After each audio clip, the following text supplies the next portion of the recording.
অবিশ্বাস্য নাকি অলৌকিক? আর্সেনাল বনাম ওয়েস্ট হ্যাম ম্যাচের প্রথমার্ধ আপনি ঠিক কিভাবে ব্যাখ্যা করবেন?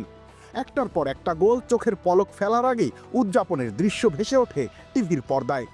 সব মিলিয়ে 7 গোল হয়েছে বিরতির আগে, অর্থাৎ একটা গোলের জন্য 7 মিনিটও অপেক্ষা করতে হয়নি।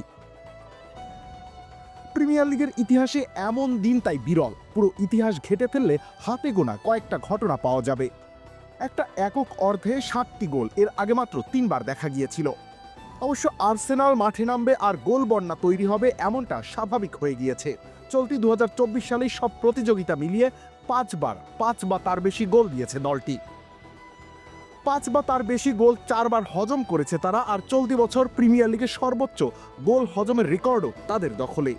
লেবুর সুঘ্রাণ আরো বেশি, ত্বকের যত্ন আরো বেশি, চলে আরো বেশি। আপনার পকেটে কি বিদেশি না বাংলাদেশি? শুরুটা করেছিলেন গ্যাব্রিয়েল মেগালহেস। কর্নার থেকে দারুণ একটা হেডে জাল খুঁজে নেন তিনি। সেট পিস থেকে গোল করা বোধ হয় তার নেশায় পরিণত হয়েছে। খানিক বিরতি দিয়ে স্কোরবোর্ডে নাম তুলেছেন লিওনার্দো ট্রসার্ড। ওয়েস্ট হ্যামের বিপর্যয় আরও ঘনীভূত হয় 33 মিনিটের মাথায় পেনাল্টি হজম করলে। মৌসুমের প্রথম পেনাল্টি থেকে গোল করতে ভুল হয়নি অধিনায়ক মার্টিন ওডেগার্ডের। প্রথমার্ধের অন্তিম মুহূর্তে আরও একটা পেনাল্টি পায় গানার্সরা।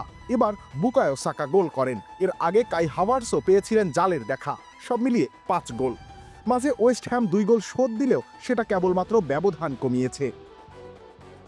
এই ম্যাচ দিয়ে সাকার অ্যাসিস্ট সংখ্যা পা রাখল 2 অঙ্কের ঘরে। 5 গোলের পাশাপাশি 10টা অ্যাসিস্ট করেছেন তিনি। তার এমন ধারাবাহিকতার কল্যাণে আবারও টেবিলের 2 নম্বরে উঠে এসেছে আর্সেনাল। 13 ম্যাচ শেষে তাদের সংগ্রহ 25 পয়েন্ট। রবিউল ইসলাম রনি, খেলা 71।